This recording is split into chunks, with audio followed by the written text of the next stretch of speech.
Hello everyone, my name is Mohit Bhatia and here we are to discuss the 22nd January Shift 2 Physics paper. As in Shift 1, similarly in Shift 2, the paper is more towards easy and moderate. Rather, I can say that Shift 2 is more towards easy. Right? We'll have a separate analysis session on the same, but let's go forward with the paper discussion of physics of Shift 2, right? So, starting with, again, before we start with anything, these are memory-based questions. We are not here to be focused with exact data. Rather, we are here to understand that what type of questions is being covered in the days of this JEE Mains or January shifts, right? So we need to understand that what type of questions are coming so that we get a help for the remaining papers or whatever the paper is about to come for the people who are yet to write, right?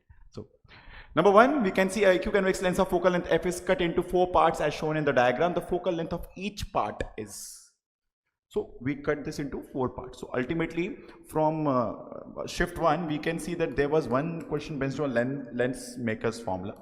So mu minus 1 by r1 minus 1 by r2. This is the lens maker's formula, right? Based on this, we can see, first of all, let's understand that when we split the lens like this,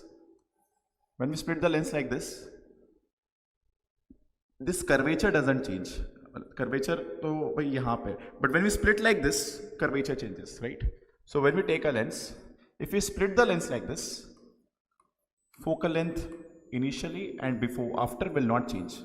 So if this was f focal length, this is still f focal length, focal length will not change. When we split the lens like this, then focal length changes. When we split like this, then intensity of the image form will be changed because aperture will smaller down, right? The aperture will decrease. Now to talk about this, so initially it was 1 by f was mu minus 1 by r, equiconvex, 1 by r minus or minus 1 by r. So 1 by r plus 1 by r, 2 by mu minus 1, 2 by r is 1 by f equivalent. So f equivalent was 2 r by 2 times mu minus 1, right? Now after when we split like this, so now it is 1 by f prime is equals to mu minus 1. Mu, the material medium will not change, no? The material of the lens is not changing. 1 by r minus this surface is straight, this is infinity. Radius of curvature of the straight line is infinity. So 1 by infinity turns out to be 0. That's like f prime is equals to r by mu minus 1. So we can see straight away that the focal length initially, whatever it was, it is now doubled. Yahan pe by 2 was there, there's no by 2, the new focal length is doubled of the initial, right? So if the question is on power is halved. If it's about the focal length is doubled. Acha, this splitting will not change anything. The focal length of this whole lens, or when we split like this, doesn't change as I said here, right? Let's go for the next question. Okay, so radius of a tube decreases from 2r to r. So it's a basically fluid based question, equation of continuity based question, right? So 2r to r in which ideal liquid is flowing at same level. We can use the formula of A1 V1 is equals to A2 V2, which is like the equation of continuity, right? We can call it as equation of continuity, right? Let's go. So now what is A1? A1 is this, A2 let's say is this. So may I write this as pi r square into V is equals to, what is A2? Pi 2r square into V2, which we need to find. Which we have been given 2 meter per second. So let's write this as 2 meter per second. Okay. Now pi cancel. R square will be cancelled. V is equals to 2 square 4 into 2, which is 8 meter per second. So the answer will be 8 meter per second. Right? This is a question based on equation of quantity. Question based on fluids. One question from fluids we can see now. So next question, as we have seen in shift 1, again in shift 2 we have question from dimensions, right? So dimension formula of capacitance, is C is equals to pardon me for this, C is equals to Q by V. ठीक है, pardon me. C is equals to Q by V. We can write V as W by Q, right? Potential is defined as amount of work done per unit charge, whatever. So this is like Q square by W. So the only fundamental way of doing questions on dimension is find the simplest formula by which you can get the answer, right? Capacitance ka you can think about the simplest formula is Q by V. Okay. So what is Q? Q is current into time, so that turns out to be A square T square. And what is W? W is work done. Work done, force into distance. Force MA, MLT minus 2 into L. So that will be ML square T minus 2. I hope we don't need to do it, right? F into force into distance. Force is MLT minus 2 into L. That turns out to be M to power minus 1, L to power minus 2, T to power plus 2, 4, A to power 2. ठीक है? M to power minus 1, L to power minus 2, T to power plus 2, 4 is ये है क्या option? कौन सा? Option 3. Right. Fine. Dimension. Next question, a proton is moving with uniform velocity 2 10 to the power 8 meter per second in uniform magnetic and electric field which are perpendicular to each other. Doesn't matter, यहाँ से V पता लग गया. Straight question. If electric field is switched off, मतलब forget about electric field. Then proton moves in a circular path. Circular path, the moment they speak, we think of mv by qb, this formula, right? Now we want to find B, magnetic field. So can I write it as B is equals to mv by qr? Now what is the value of m for proton? Proton, it is 1.6, approximately 10 to the power minus 27 kgs. Value of speed 2 10 to the power 8. Q, charge. What is the value of charge? Proton 1.6 10 to the power minus 19. What is R? 1.6 10 to the power minus 5. Okay? So let's change the color. 1.6 10 to the power minus 19 minus 27 will be kitna? Minus 8. Minus 8 plus 8 cancel. So it's like 2 by 1.6 into 10 to the power plus 5. This can be like 20 by 16, which is like 5 by 4. 5 by 4 is 1.25, 10 to the power 5. 1.25 10 to the power 5. Tesla. Magnetic field. That will be option 2. That will be option 2, right? Simple question. R equals to m by BQ base, right? Let's go forward with the next question.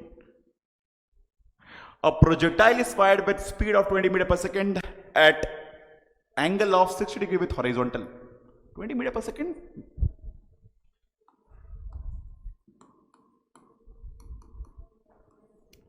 At an angle of 60 degree with horizontal.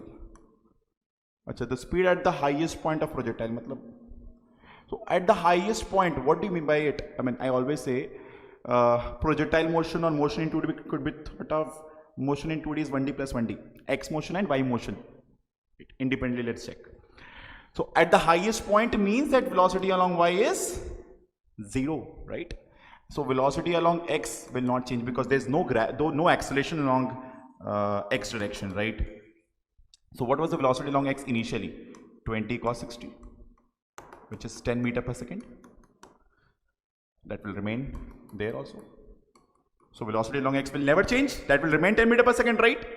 That will remain 10 meter per second. I'm again repeating this.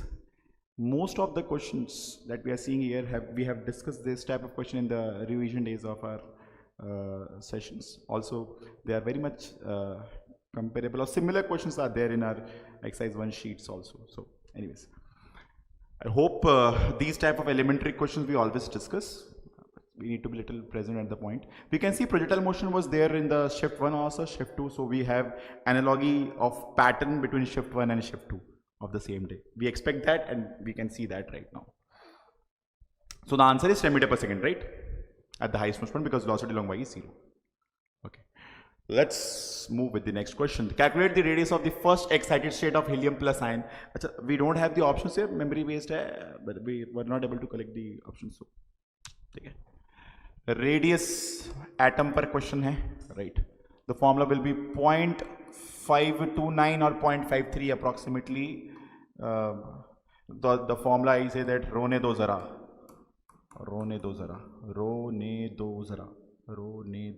r proportional to n to power 2 by z. So that's like n. What is the value of n? First excited state matlab n is equals to 2. So n square matlab 2 square is 4. Z helium is 2, right? That will turn out to be 2. So 0.529 it was like 1.058 approximately, right? So that's a very simple question. We can see question from atom is there, right? These are very relevant questions. We are seeing this in the shift 1 also, shift 2 also. I'll repeat again. We are seeing this analogy in the shift 1 and shift 2. The type, the chapters, the pattern covered in the shift 1 is being repeated in the shift 2, right? Okay. Next, a conducting circular ring is moving with a constant velocity in a uniform magnetic field as shown. Identify correct graph between the induced EMF versus time. So it shouldn't be delta, it should be EMF versus T. It should be E. It should be E.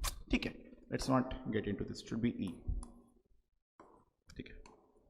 Let's not worry about it. Now my point is, question like this, these are graphical questions. So graphical questions may, if we have some basics, like some small tricks to be used, let's try to use, because all of them have some shape difference. And there's one more difference is, at T0, here you can see the value is maxima in option D. Option C also maximum. Option A may it's 0, option B may it's also 0 at T0. Now let's start understanding. The moment ring starts entering from here, let me just draw it a little wider. This field region to be a little wider. Let's let it be like entering from here. Okay. So the moment it's entering, almost you can think that it's a small element entering whose length is almost 0. Think from the concept of motional EMF or think from the concept of flux, rate of change of flux. It's actually question from EMI, electromagnetic induction, that to first section, Faraday's law or like that only. When it's entering, just entering, you can see the length is almost 0. You can think that EMF is almost 0 at the beginning point, just entering. It's not starting from maxima. It's not like a boom. That will now start entering. So initially it was having EMF 0 for this ring. So option B or option A can be the right answer. C and D is anyways not the right answer because the EMF at T0 is supposed to be 0 the moment it just starts. Going forward. After some time, there is this part of the ring here. Okay. After some time, let's say this much ring has entered. Maybe after some time, half of the ring has entered. After some time, the whole ring will be there. And then it will start coming out like in pieces. Let's think like this. For all of it, the graph is given. The ring entering and coming out. So let's start observing from the point it starts entering till half of it is entered almost. Okay. So if it is almost theta and that is R, this is R sine theta. I can almost say that there will be a EMF induced across this end. And we can think of EMF is equals to BVL. Something like this. I mean, just I am saying, no, we are not going with the exact mathematics. Otherwise, it will take too much of time. We don't want to consume too much time. Let's think with some tricky way by which we can save our time. Obviously, option A and B may, one of them is the answer, as I said. At T0, EMF must be 0. By basic observation, we can see. Now, you can understand what is happening. Slowly, this ends are increasing in length. Well, this is increasing. Or maybe you can see with since the speed is constant by which it's entering, the flux, the area will be increasing with a faster rate. So, flux will change more. So, EMF will increase. Rate of change of flux, EMF is equals to minus of rate of change of flux, minus is for direction, right? So obviously EMF will increase first. The moment half of it is there, for a time, little before or little after, the change in area won't be that great. What I'm saying is, Understand this. When half of the ring has entered, for a moment, for a very small moment, EMF will be, the change of EMF will be zero. The change of EMF will be zero. For a very small moment, the change of EMF will be zero when it's half entered. Based on that, I can think that the slope of the E versus T graph will be zero, which means option A is the right answer. Also, we can see with the understanding of the sine theta and something that there shouldn't be any sudden change of EMF with time. So this graph shows that this is sudden change of EMF. Slope, it's non-differential point. Non-differential point is sudden change about that point. So option B shouldn't be the answer. Obviously, option A is the answer. By this elimination method only we should go. There can be more methods. There can be many other methods, but I'll suggest this one for the time being because that will consume less time. And by tricks, we can see that option C is not the right answer. B shows that there's a sudden change of EMF at a point because that point is non-differentiable, right? Means that at a particular time when half of the ring has entered, there'll be a sudden change. Acha, ho kya raha hai? After this, the ring will enter completely. The way it increases, the way it will decrease. That won't be sudden. This shows it's a sudden change. That's why option B is not the right answer. By that, A will be the right answer. Again, sine theta, some sketch like that must be there. Okay. So option A is the answer. I hope we are justified, we are settled, right? In a series LCR circuit, the maximum amplitude matlab resonance, LCR, resonating circuit, impedance will be equals to R, Z is equals to R. So the value of I naught is like some voltage by only resistance. What is the maximum amplitude of current if the resistance is replaced by a resistor of resistance R by 2? So initially it is some voltage by resistance. Now it is same voltage. Same voltage. Same voltage by R by 2, which is like 2V by R, which is 2I naught. Okay? Which is 2I naught. 2I naught. Okay? Very straight, very simple question on alternating current. Okay, going for the next question, please. Fringe width of red light is more than fringe width of violet. Fringe width is directly proportional to the wavelength of the light used. Something based on wave optics, as we know that YDSC is one of the most asked topic. Shift 1, we had some question based on fringe width, lambda d by d. Now shift 2 also something based on fringe width. That question was also dependent on lambda. This question also dependent on lambda. If I can let you a recall of shift 1 question, it was based on if the whole YD setup is put into a medium, fringe width will increase, decrease, or whatever will happen, and what are the reasons. It is also a session based question, right? Coming back here, fringe width of the red light is more than fringe width of the violet light. We believe this formula correct because of this formula, lambda d by d. Capital D is between the slit and the screen, and small d is slit between the slits. Okay. Anyways, a red light has more lambda than a violet. Do we agree? Which means fringe width will be also having more in red and then violet. So fringe width is directly proportional to the wavelength of the light used. I agree. Even we should agree, right? Statement 1 is correct. Statement 2 is incorrect. Statement 1 and 2 both are correct. Explanation bhi acha hi hai, but maybe options was like this or something analogous to this. But I think that statement 1 and 2 both are correct and both are giving good supportive reasons for each other. Let's go for the next question. The net magnetic field at this point, there is a point here. At point O, iska naam O hona chahiye. Due to two infinite current carrying wires shown in the figure is. So let's understand. Because of 4 ampere current carrying wire by Barrett-Savitt's law, dl cross r. So magnetic will be out of the plane. Because of that, 5 ampere current wire, dl cross r. We use dl cross r to find the direction, right? dv is parallel to dl cross vector r. Mu by 4 pi I dl cross r by r. R cap लेंगे तो r square, r लेंगे तो r cube नीचे, है ना? That's Barrett-Savitt's law. So to find magnetic field here, we can use this minus this, because directions are opposite. So I'll write B net is equals to B1 minus B2. What is B1?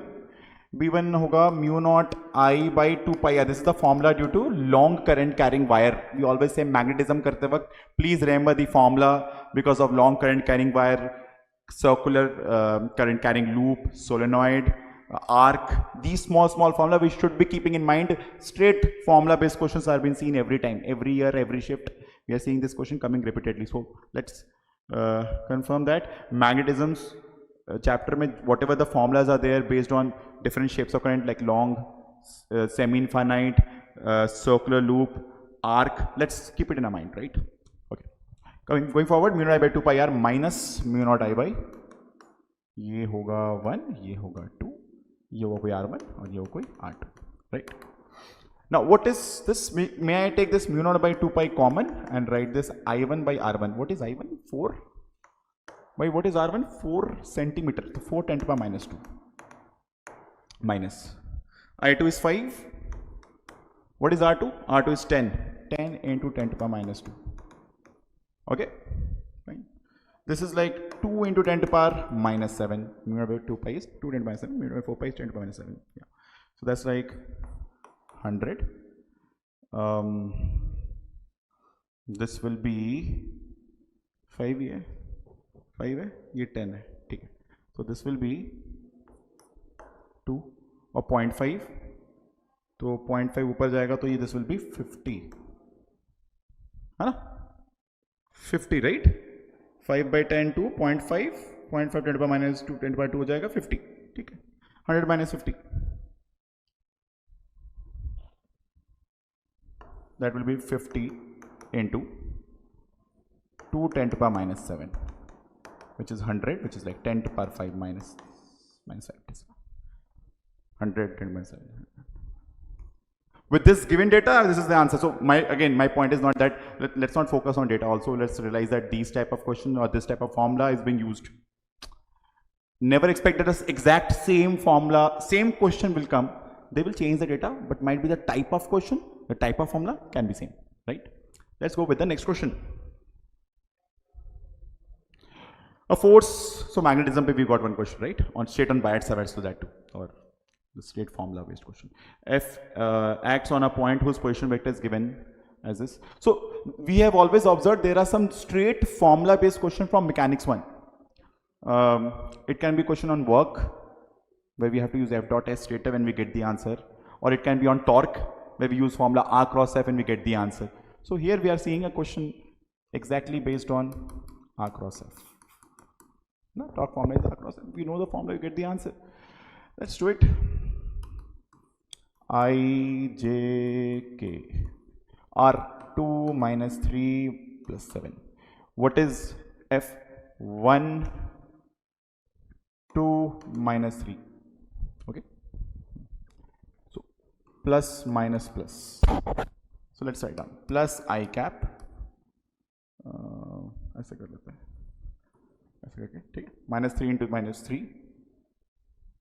ठीक है ना? Data is written right? R 2 minus 3 7. 1 2 minus 3 right. Minus 3 minus 3 9. 2 7s are 14. Minus j cap. 2 into minus 3 minus 6. 1 into minus 7. 1 into 7 minus 7 plus k cap. 2 into 4 minus of this minus plus 3. So 9 minus 14 is minus 5 I cap plus 13 j cap plus 7 k cap.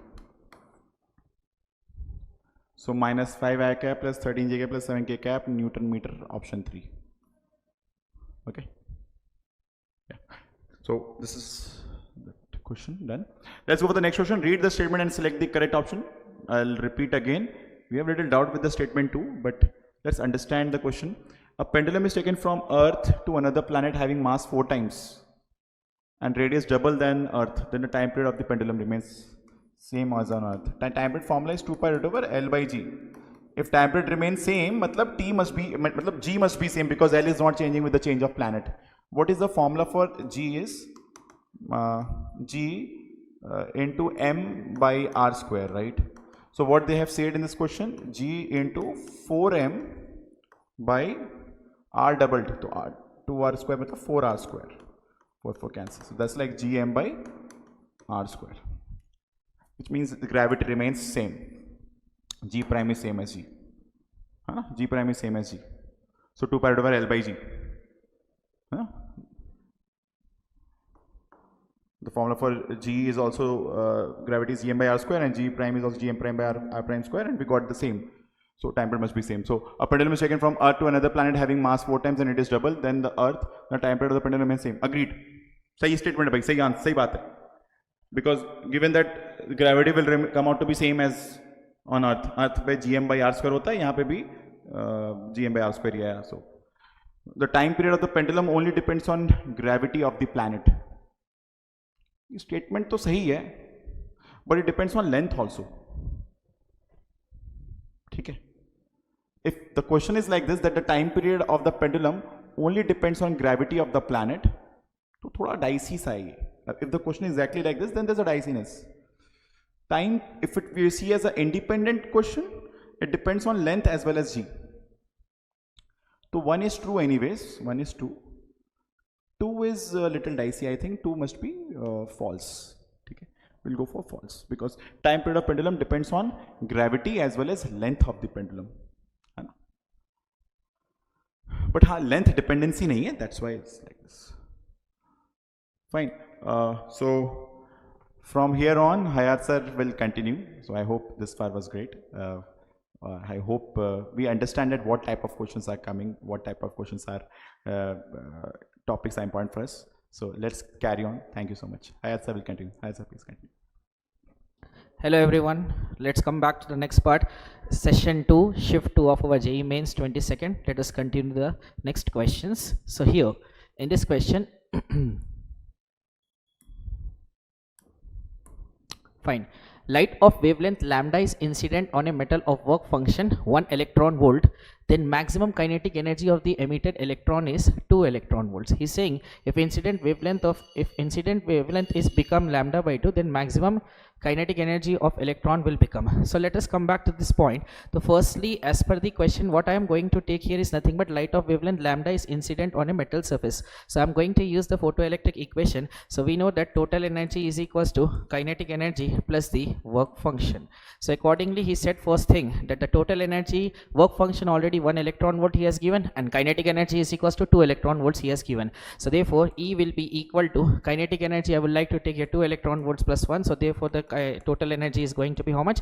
3 electron volts. Now nextly he is saying if incident wavelength is becomes lambda by 2. So therefore if incident wavelength is becoming lambda by 2, so energy is inversely proportional to the wavelength. So new energy will become how much? Twice. So energy is inversely proportional to wavelength, so new energy will become twice. So therefore I can say E dash will be equal to 2 times of 3 is going to be 6 electron volts. Okay now he is saying us to find out the maximum kinetic energy. Again using the same formula, E dash will be equal to kinetic energy maximum plus the work function. I'm taking this part. Now here I can take here, this is going to be 6 equals to kinetic energy plus the work function is going to be how much? Already we took 1. So therefore the maximum kinetic energy is going to be how much? 5 electron volts. So therefore option 3 is the correct answer for this. Now let's go for the next question.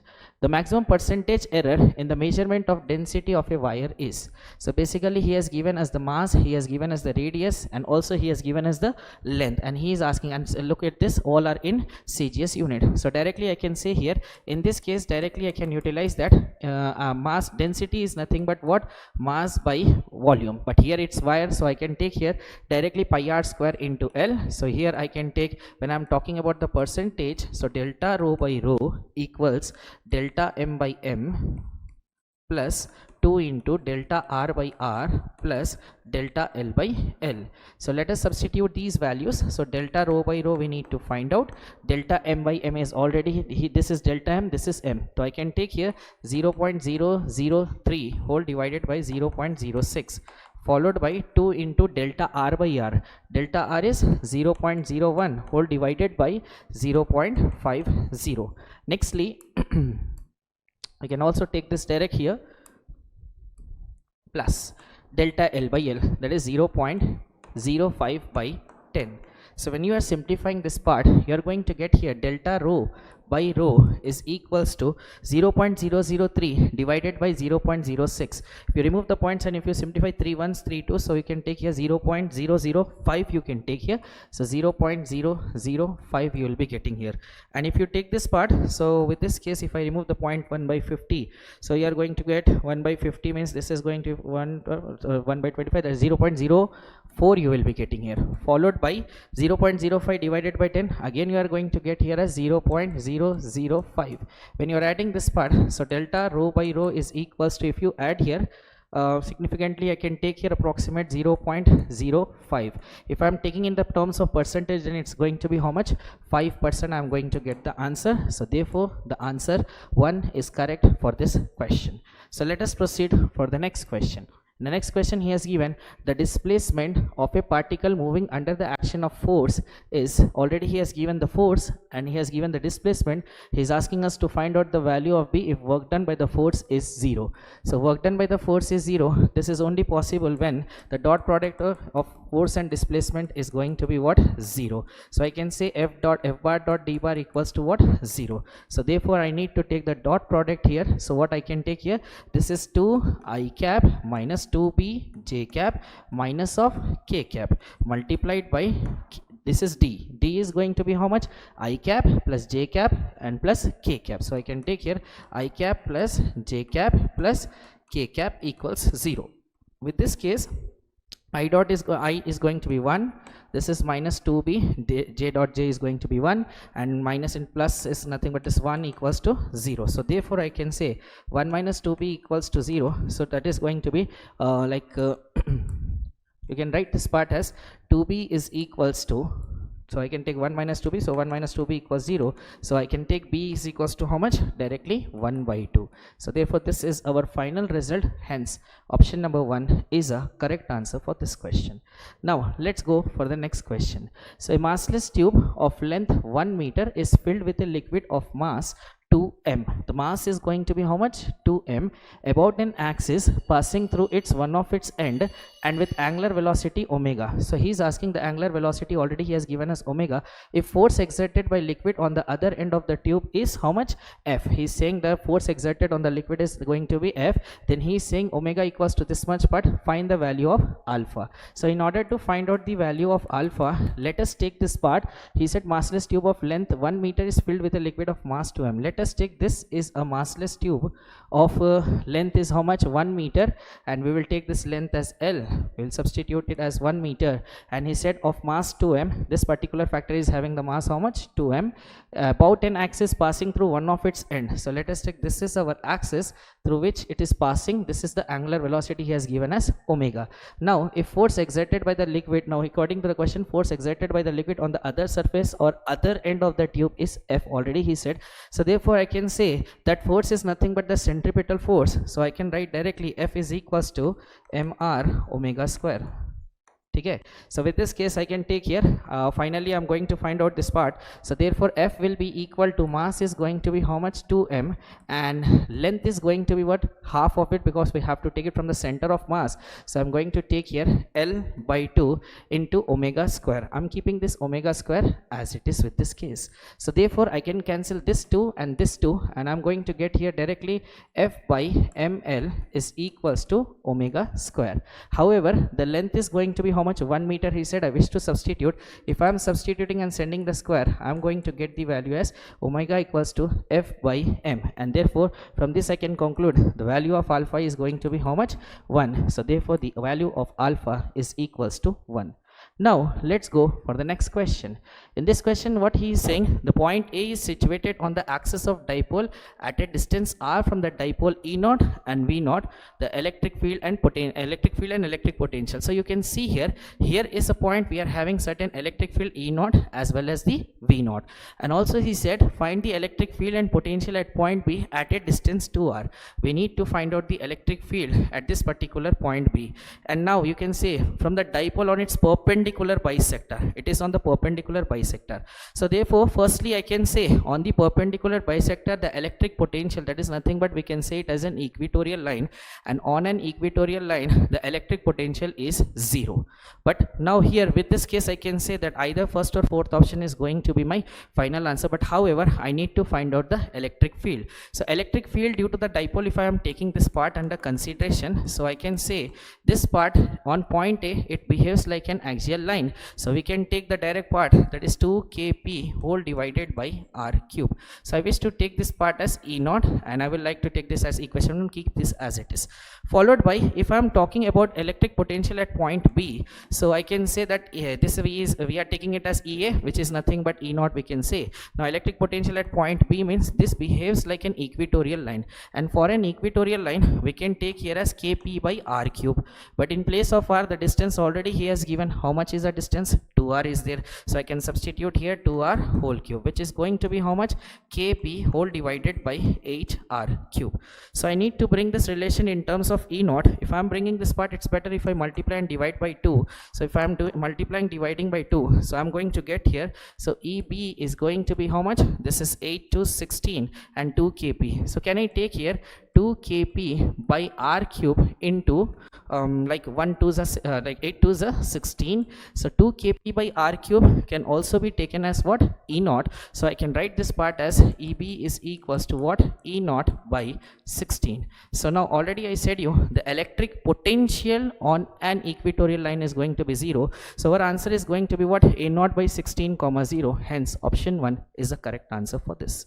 Now let's go for the next question. Now here in the question he said a ball of mass m attains a terminal velocity in a liquid.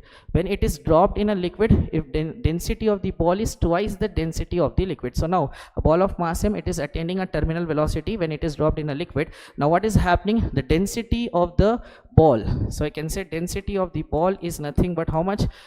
This is density twice the density of the liquid. Find viscous force on the ball when it attains the terminal velocity. So I need to find out the viscous force, that is nothing but I can say F is equals to the buoyancy force I will take here, that is nothing but FB is equals to rho Vg, while this is nothing but density of the liquid, and here volume I have to take, that is completely inside the liquid, so it has to be the volume of the solid I have to take here, but volume can be written as what? So therefore the volume can also be written as what? Directly I can take here, so therefore the buoyancy force is equals to density of the liquid, density is equals to mass by volume, so volume can be written as mass by density, but then that density is density of the solid into G. Here in this case instead of solid we have the ball here, so I can take it as a solid, or we can take it as rho B also you can take here, but the mass he has given in the question is nothing but already he gave that the mass, or okay fine, so let us take, he has given the mass as it is, but density of the solid he gave 2 times, so I can substitute this part, so buoyancy force will be equal to, so density of the liquid I'm taking as it is, mass whole divided by density of the solid is going to be 2 rho L multiplied by acceleration due to gravity. This and this will get cancelled. The buoyancy force is going to be how much here? Mg by 2. So therefore the buoyancy force is going to be how much? Mg by 2. So therefore the final answer in this case is going to be how much? Mg by 2. Let us go for the next question. So now for a diatomic gas, if gamma 1 is equals to how much? Cp by Cv, and for rigid molecule it is Cp by Cv. That means he has given the two differences here. First of all, we have a diatomic gas for a rigid molecule, but Cp by Cv for another diatomic molecule, but he is saying that having vibrational mode. Vibrational mode means nothing but whatever the degree of freedom of Cp and Cv for the diatomic molecule will be there, that will be added by +2, because there will be an involvement of both potential and kinetic energy. So therefore in the final conclusion I can say that, so for a diatomic gas gamma 1, this is nothing but directly for the rigid molecule, the Cp is going to be how much? 7 by 2, and Cv is going to be how much? 5 by 2. So I can say directly this is going to be what? 7 by 5 I'm going to get for the first molecule. but I am going for the second part. Here he said it as for the vibrational mode. So 7, instead of 7, more 2 will be added, so 9 by 2, as well as the denominator will become 7 by 2, and both will get cancelled. This will become 9 by 7. Now comparatively you can see here, that is gamma 1 is going to become greater than gamma 2. This is 1.4 you are going to get here, this is 1.2 something you are going to get here. So according to that, gamma 1 greater than gamma 2, so gamma 2 will be less than gamma 1. Let's proceed for the next question. In this case he said current through a capacitor of a plate A is equals to how much? 16 centimeter square is 4 amperes. Already he gave that the area and the current also he has given. If distance between the plate is 10 centimeter, then displacement current of area 3.2 centimeter square in milliamperes will be. So we need to find out this part. So directly we know one thing, that displacement current is directly proportional to area. Hope you got my point. So now displacement current is directly proportional to area, so I can take here I d1 by I d2 is equals to area A1 by A2. So we are going to take here 16 by something like 3.2, both are in centimeter square, so directly you can take here point. If you remove this, 16 tens are and 16 twos are, so 2 ones are, 2 fives are. But I d1 by I d2 we are having already displacement current for the first one he has given us 4, so I can take here like 4 by 5 will be equal to I d2. So therefore the displacement current is going to be how much? 0.8 amperes. But he is saying to find out in milliamperes, so obviously if you multiply and divide by 10 power to 3, so you are going to get around 800. You are going to get around 800 milliamperes. So therefore according to this we have to check 800 milliamperes. Yes, fourth option is a correct answer for this. Let's go for the next case. In this question what he has given circuit, identify the gates.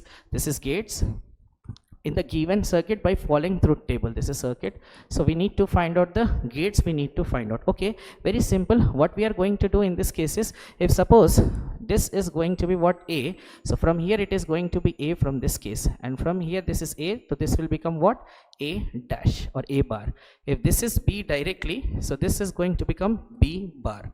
Anyhow, this gate is going to be is nothing but your AND gate, so this part is going to become A B bar, and this part is going to become A bar B. So you know very well A B bar plus A bar B is going to be a NOR gate, and with this case 100% this part is going to be NOR gate, and this output is going to be for the NOR gate. As the answer for this is going to be what? NOR gate.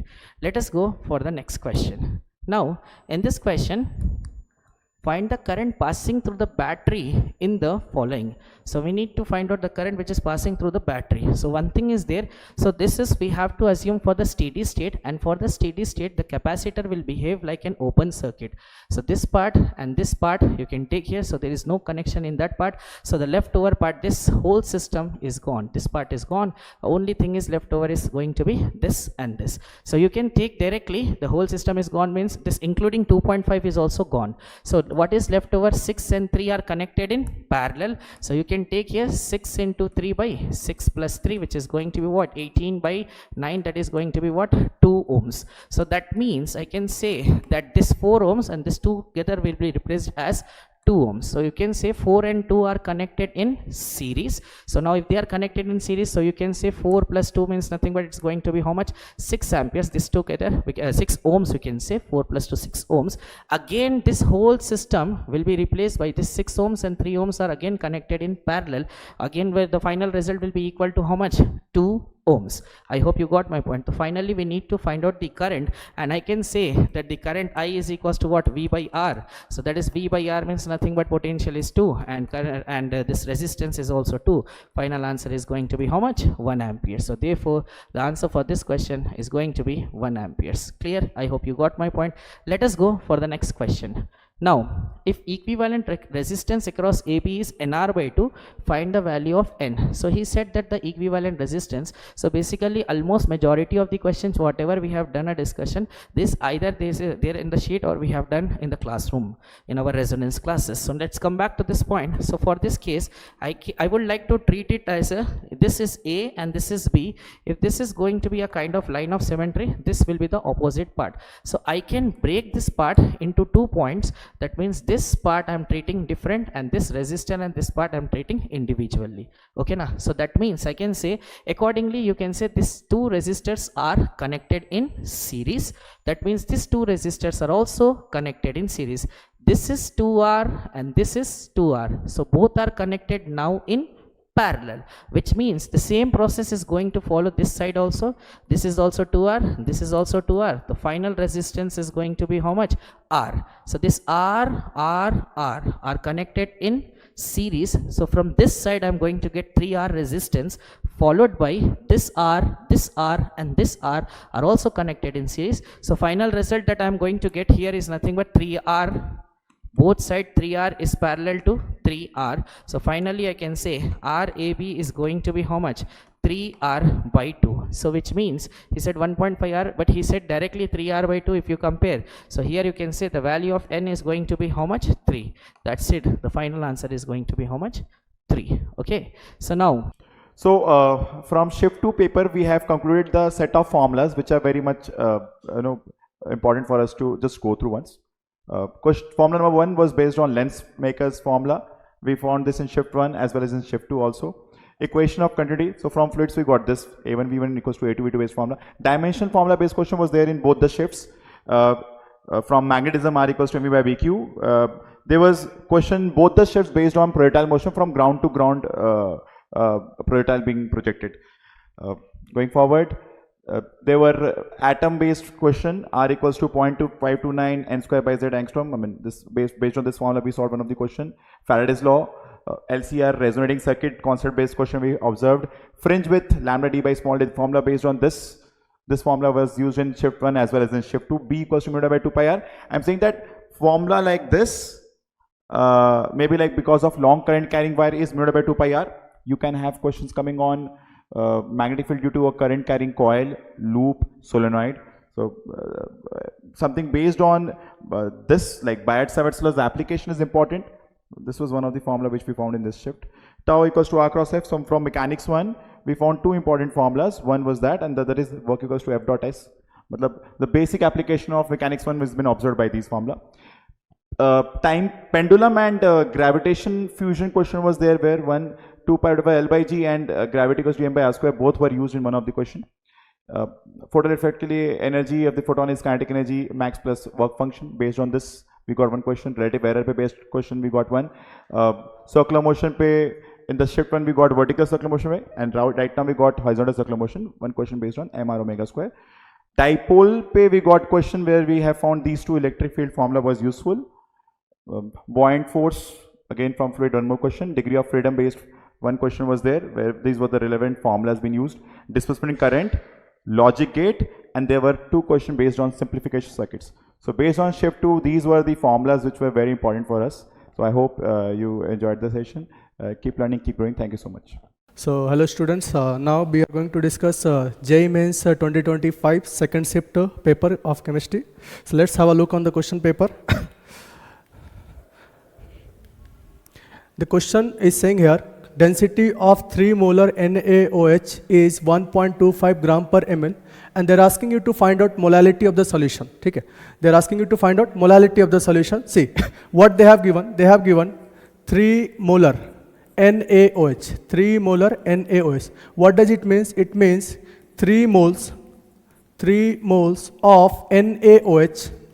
NaOH is present in 1 liter of solution. 1 liter of solution. So moles of NaOH is 3 mole. 3 mole. Now what they're asking you to find out? Molality. So what is the formula of molality? Molality is simply number of moles of solid, that is NaOH, divided by weight of solvent in kg. Weight of solvent in kg. What we are having? Number of moles of solute we are having, but we are not having weight of solvent. So what they have given? They have given density of solution. So density of solution is 1.25 gram per ml. Density is equal to mass by volume. 1.25. Mass is equal to 1.25 into 1 liter of the solution was there. So we can multiply them by 1000. So it will equal to 1250 gram. That is the mass of solution. Now we need mass of solvent. So mass of solvent is equal to mass of solution minus mass of solute. Mass of solute. So mass of solution is 1250. Mass of solute, number of moles into molecular weight. Molecular weight of NaOH is 40. So 40. 1250 minus 120. 1130. 1130 gram is the mass of solvent. We can convert them into kg, 1.13 kg. This is the mass of solvent. Now, 3 divided by 1.13. 3 divided by 1.13. So it will come approximately equal to 2.65. 2.65 mole per kg. Mole per kg. This is the molarity. This is the molarity that we are getting here. So option number 1. Option number 1 is the correct option here. Now see what they are asking. They are asking very simple question. You can see just a formula based question. Now move to the question number 2. In question number 2, what they are asking, arrange according to CFSE. Arrange according to CFSE. Basic questions are there. See this one. This one, if you see, cobalt is present in +2 because we know NH3 is what? Neutral ligand. So charge on the complex is the charge on metal. Next, this one CO +3. This one CO +2. This one also CO +3. Now, in the case of this coordination number 4, this structure represents tetrahedral geometry. Tetrahedral geometry. This one is octahedral. This one also octahedral. This one also octahedral. Because we are having bidentate ligand here. Bidentate ligand here. Now, we know that CFSE order square planar, then octahedral, then it is greater than tetrahedral. And also CFSE is directly proportional to charge on central atom. Charge on central atom. Charge on central atom. And CFSE also directly proportional to number of chelating ligand. Chelating ligand. Number of chelating ligand. Number of chelating ligand. So as you can see here, we are having what? Chelating ligand. So 4-1 will have highest CFSE. Then which one will have lowest? Tetrahedral one, that is 1. Lowest one is having 1. Now in between these two, +3 and +2. I just told you CFSE is directly proportional to charge on central atom. Charge on central atom. So which one is having highest charge? Second one, then third one. So 4, 2, 3, 1. 4, 2, 3, 1. 4, 2, 3, 1. Option number 1 is the correct answer here. Now see, next question. In the next question, if you see, they have again asked a very simple question. This come. You know this reagent. This reagent is used in Itard reaction. Itard reaction. So when CS3, when toluene reacts with chromyl chloride CrO2Cl2 in presence of CH2Cl2, followed by hydrolysis, what we will get? We will get benzaldehyde, C double bond OH. Now, in presence of NaHCO3, so here what we are having? Na plus and HSO3 negative. HSO3 negative where H double bond O, OH is present and sulfur is having negative charge. This sulfur will attack on this carbon. What we will get here? So we will get CO negative Na plus and S double bond O, OH, this side H. Now, in this step, proton transfer will take place. In this step, proton transfer will take place.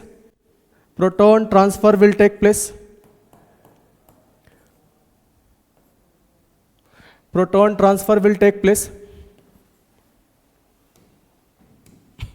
C, OH, H and S double bond O and O negative Na plus. So this will be our final answer here. This will be final answer here. OH, OSO2, NO. This option number B is the correct option here. Now move to the question, next question. In the next question, if you see, they have simply asked correct order of stability of carbocation. And we know the stability of carbocation is directly proportional to electron donating group. That means plus M order, then plus H order and plus I order. And it is inversely proportional to electron withdrawing group. Now see in the first case, in all the cases this part is same. These parts are same. So what we need to compare? This extra part. This extra part we need to compare.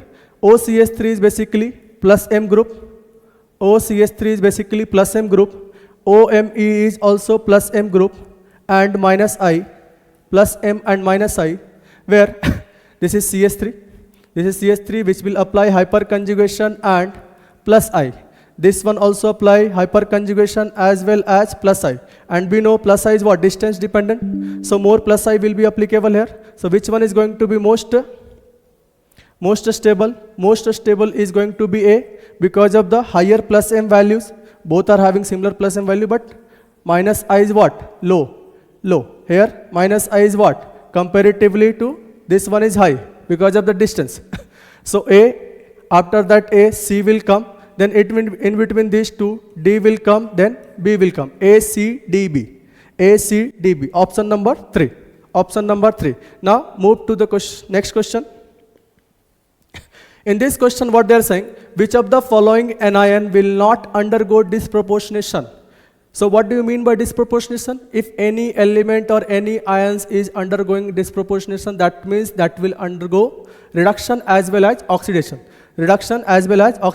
So we know chlorine oxidation state varies from -1 to +7.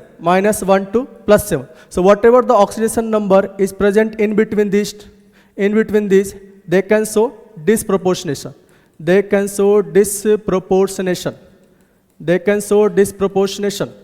Reaction. But these two will not show. Extreme left or extreme right will not show.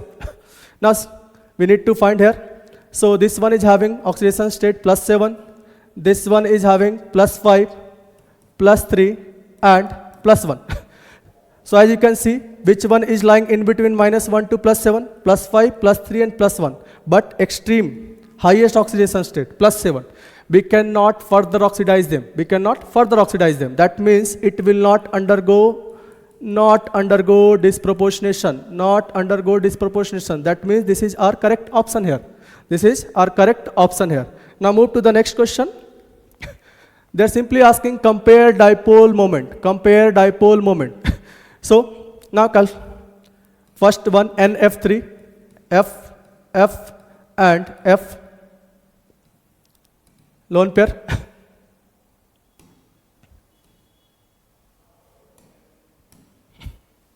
Now see which one is more electronegative. Nitrogen is less electronegative than fluorine. That means the bond moment direction will be this. And lone pair direction will be this. As you can see, both are going in opposite direction. So the overall dipole moment will be least, or you can say lowest. Dipole moment will come here. Now if we compare CH-Cl3, HCl, Cl. In this case, all the dipole bond moments are aligned in same direction. Bond moments are aligned in same direction. That means in this case, mu not equal to 0, but it is having highest value. If we compare in between these two, these are the options. That means CH-Cl3 is going to be highest than NF3. So 2 must be greater than 1. So if you see, there is only one option where 2 is greater than 1. 2 is greater than 1. Now, if you see in the case of H2S and HBr, in the case of H2S and HBr, we know mu is equal to what? Mu is equal to Q into D. Q into D. Charge into distance. As you can see, bromine is having low electronegativity, and also size is comparatively higher. Size is larger. So in this case, we need to take the experimental values, overall values. So when we have checked the overall values, we will see H2S is having greater than HBr. So the option will be what? 2, 3, 4, 1. Option number 3 is the correct option. So we can simply find out by using these two.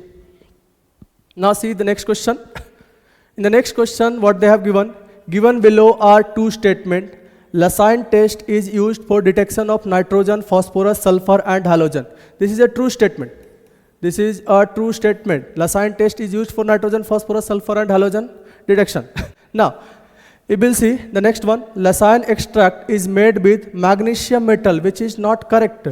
If you remember, the Lassine test is done by sodium metal, sodium extract. We were forming sodium. We were using sodium metal there. So what we can say, second option is what? Incorrect. Incorrect. Statement number 2 is incorrect. So statement number 1 is correct. Statement number 2 is incorrect. So option number 3 is the correct option here. Now move to the next question.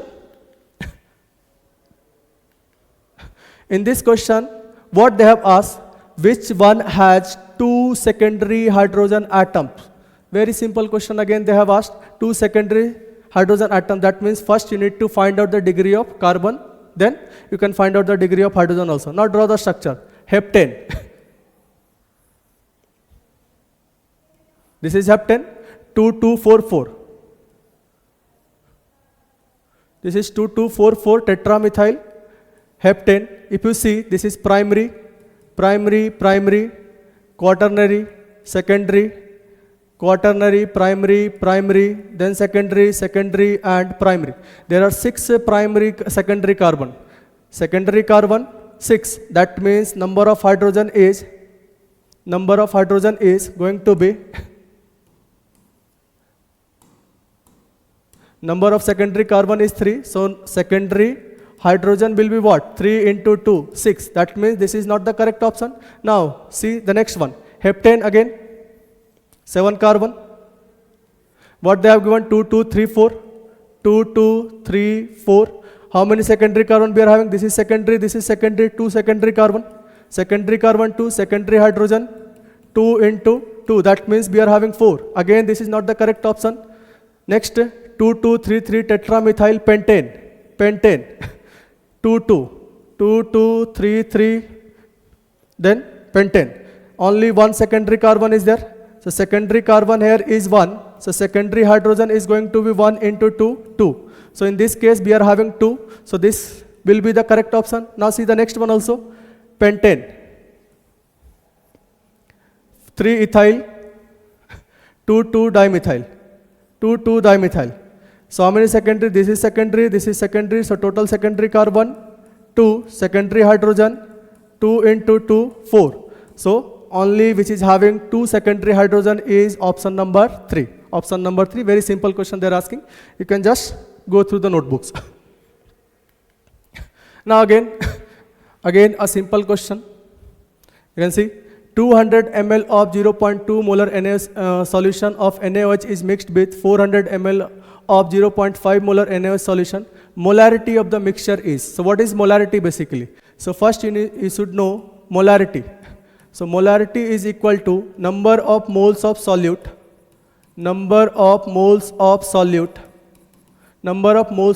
divided by volume of solution. Now we are having 2 NaOH with the 2 different parameters, and what we are getting? NaOH mixture. This one 200 ml volume they have given, and molarity they have also given 0.2 molar. This one they have given 400 ml and 0.5 molar. Now in this one we can calculate the moles. So as you can see, there is ml. So we can calculate millimole. Millimole will be equal to molarity into volume, that is 200 multiplied by 0.2. It will become 40 millimole. 40 millimole. Now in this case, millimole 400 multiplied by 0.5, 200 millimole will come. 200 millimole. So mole of mixture, mole of NaOH mixture will be 200 plus 40, that is 240 millimole. 240 millimole. And volume of solution is 200 plus 400, 600 ml. 600 ml. Now we can put this value, 240 millimole divided by 600 ml. Milli se milli cancel.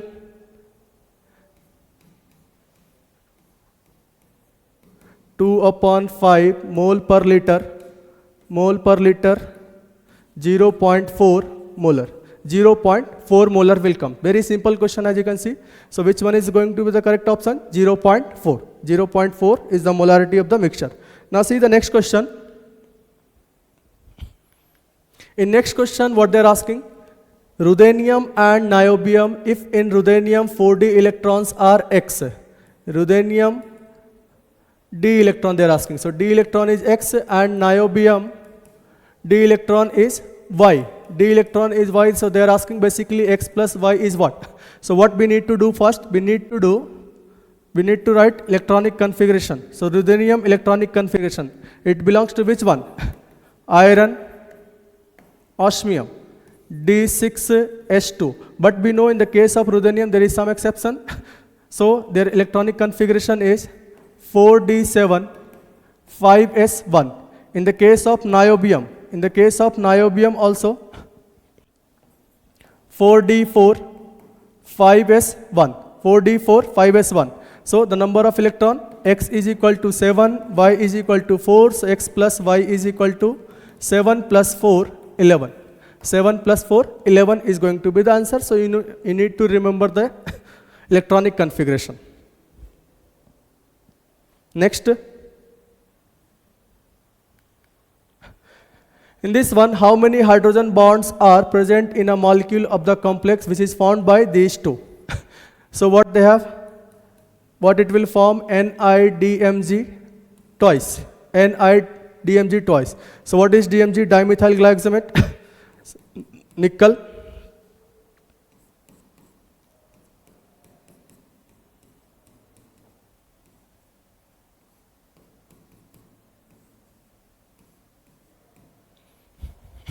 So this is going to be the structure.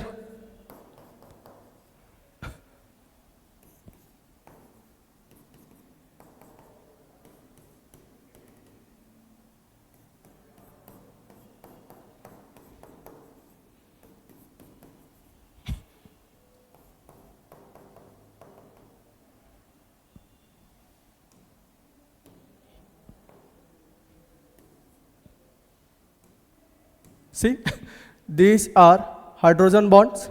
These two are hydrogen bond. This one is hydrogen bond. This one is also hydrogen bond. So total number of hydrogen bond. Total number of hydrogen bonds is, total number of hydrogen bond present in this complex is 2. So 2 is going to be the answer here. 2 is going to be the answer here. So you need to remember such kind of structures. So many times we have discussed in the classrooms also. Now, next question. In this case, RBr plus Mg dry ether reacting and forming A is on water is forming isopentane. What they're asking is how many RBr can form isopentane. So basically what will happen if you see RBr when reacts with Mg, it will form RMgBr in presence of water. In presence of water, this side negative, positive, positive. So it will convert into RH plus Mg, OH and Br. So we need to find the possible arrangements of R where we can attach Br. So where we can attach Br? We can attach Br here. We can attach Br here. we can attach Br here and this position. So total 4 possible structural isomer is here. If they are asking structural isomer specifically, then we will say 4 is the correct answer. Now, if they are asking possible, this is just a predicted question, so you can say there may be some. So if they are asking possible structure, so we need to find out the chirality also. So this one is a chiral center, so for this one, 2 structure is possible. In this case, there is no chiral center, so 1 structure is possible. In this one, this is a chiral center, so again 2 structure is possible. In this one, there is no chiral center, so 1 structure is possible. So total possible structure is going to be 2, 1, 2, 1. 2 plus 1 plus 2 plus 1. That is 6. 6 will be the correct answer if they are asking possible one. Unless or until they are specifically mentioning structural isomer. Get it? Now, move to the another question. Correct structure of L-glyceraldehyde. So we know the formula of L-glyceraldehyde. CHO, CH2OH, and H and OH. OH should be on left side in order to say L. L-glyceraldehyde.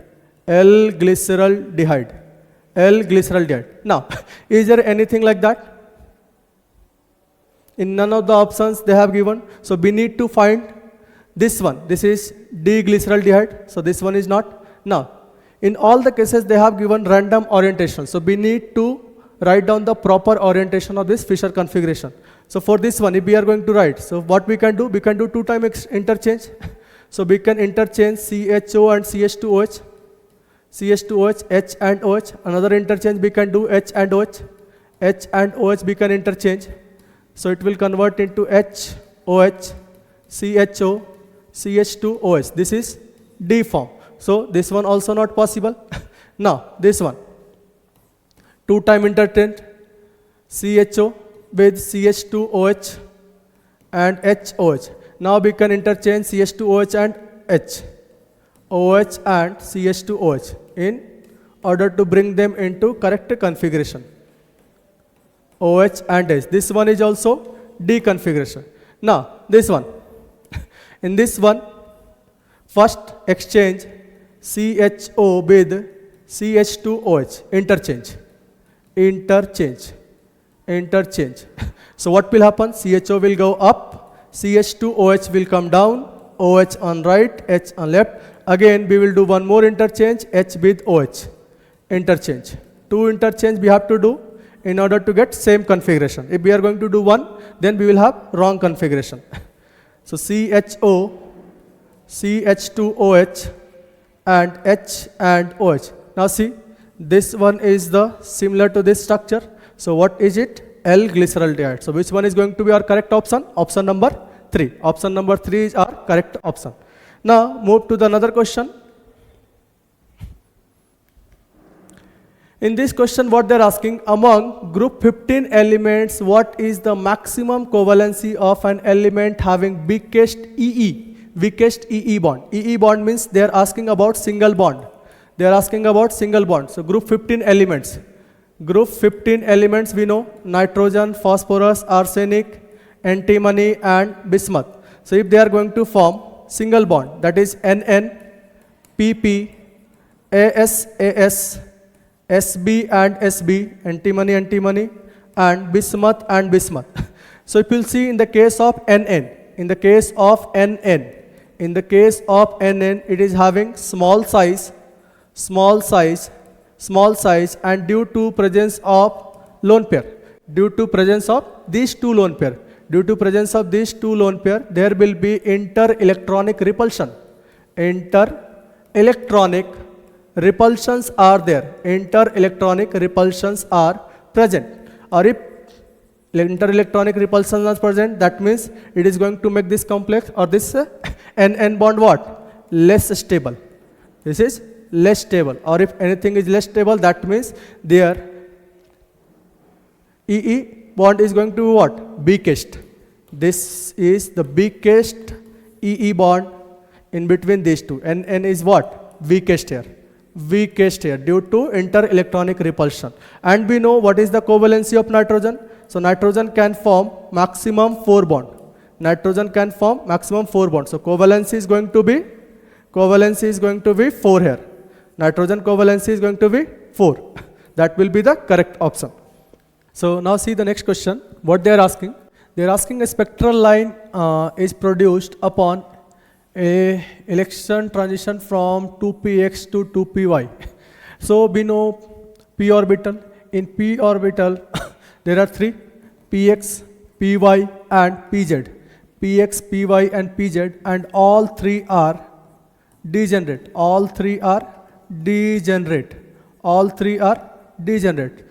That means we cannot excite the electron from one orbital to another orbital. All are on same energy level. Same energy level. Degenerate means same energy level.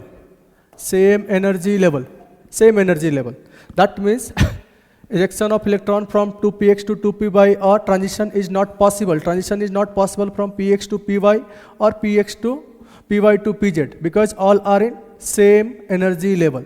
So first statement is false or wrong or incorrect. 2px and 2py are degenerate orbitals. True. True. Statement number 1 is wrong. Statement number 1 is false. Statement number 2 is true. So option number 2 is the correct option. Now see the next question. In the next question what they are asking, select the correct statement. So TPD they are intensive, VPD they are intensive, extensive and intensive. Intensive simply non-dependent, extensive dependent on amount. So we know simply this temperature, pressure and density, these are intensive variables. Intensive variables. Intensive variables, whereas mass and volume extensive. Mass and volume are extensive variable. Mass and extensive are extensive variable. So which one is matching? To TPD they are extensive variables. Option number 1 is the correct option here. Correct statement. Now move to the next question. In the next question what they are asking, match the column. Column 1 and column 2. So यहाँ पे column 1, this is column 1, this one column 2. Column 2. Now we know dg is equal to VdP minus SDT. dg is equal to VdP minus SDT. So at constant pressure, dP is equal to 0. That means dg VdP minus SDT, this term will become 0. So dg is equal to minus SDT. So dg upon dt at constant pressure is equal to minus S. dg upon dt at constant pressure is equal to minus S. Now, if we are going to put at constant temperature, dt will be 0. So dg is equal to VdP minus SDT. SDT term will be 0. So now dg is equal to what? dg is equal to VdP. So dg upon dP at constant temperature is equal to V, volume. And the next you have seen they have given Cp and Cv. Cp we know curl H upon curl T at constant pressure, and Cv is curl U upon curl T at constant volume. So which one is matching? Delta G upon delta T at constant pressure, delta G upon delta T at constant pressure is minus S. 1 is C, 1 C. Now C2, delta H upon delta P is Cp. That means A. 3, delta U upon delta V is Cv. 3V, 3B and 4D.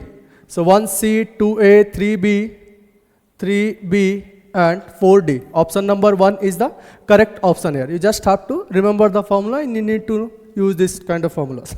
Now next move to the another question.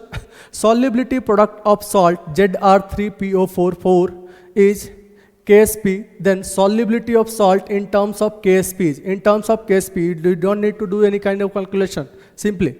So first you need to ionize them. Zr3PO4. It will dissociate into Zr plus 4 plus PO4 3 negative. How many Zr plus? 3 Zr plus and 4 PO4 3 negative. So if we are going to calculate solubility product, the solubility of this one is 3s and this one is going to be 4s. So KSP is equal to Zr plus 4 solubility cube PO4 minus 3 to the power 4. 3s power cube 4s power 4. 3 to the power 3 is 27 s cube into 256 s4. So that is equal to 27 into 256 s to the power 7. This side KSP. Now s to the power 7 is equal to KSP upon 27 into 256.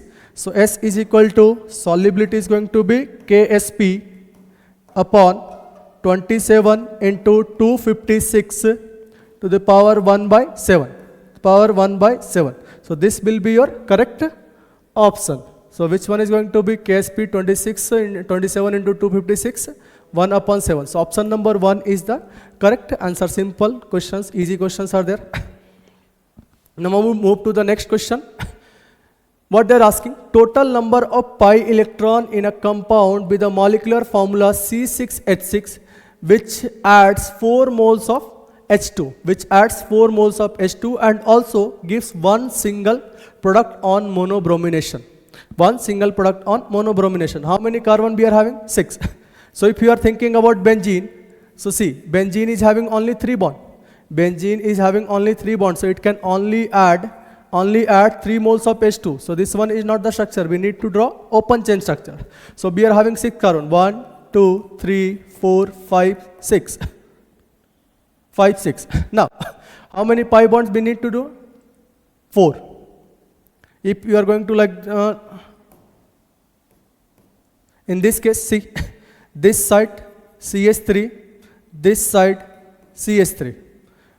If you are going to add 4 moles of H2, so it will convert into hexane. If we are going to add bromine in presence of H nu, monobromination. If we are going to do monobromination, see, these two carbon are similar. Both are similar. Why we are calling them similar? Because both are having same kind of chemical environment. So both are having similar nature. So it will give CH3, C triple bond C, C triple bond C and CH2 Br. So this is going to give, so see, total number of pi electron in a compound. How many pi electron is there? 1, 2 and 2. Total pi, 4 pi bond is there. So total pi electron is 4 into 2, 8 pi electrons are present. Again, very simple question. You just have to use little analytical skills. Now move to the next question. In the next question, what they have asked. So they have given you compound, this one, in presence of Br2H nu. What they are doing? You can see the option. They are doing monobromination. And we know in monobromination what is the reactivity order? 3 degree, 2 degree, 1 degree. So see, we are having primary, secondary, tertiary, primary, secondary. That means we will have this kind of product. One Br will be at this position. Br will be at this position. Br will be this position. Br.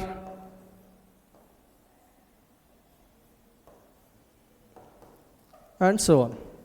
Matlab multiple product you can form, but you need to find the most stable product.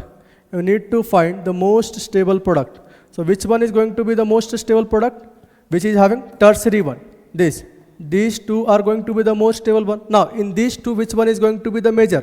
So now, what we are going to do in this we can calculate the number of hydrogen. In another case, this one is the intermediate. So this intermediate is more stable. That means this product is going to be our major product.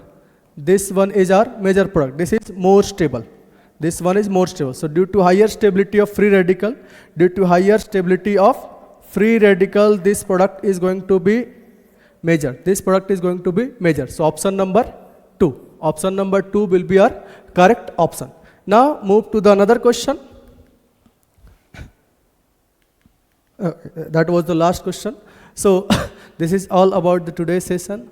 Hope you are loving the solutions part, and also try to follow up the first session and second session. If you are going to the second session, so go through the first session paper, quick analysis if you are getting from anywhere. So just try to follow that.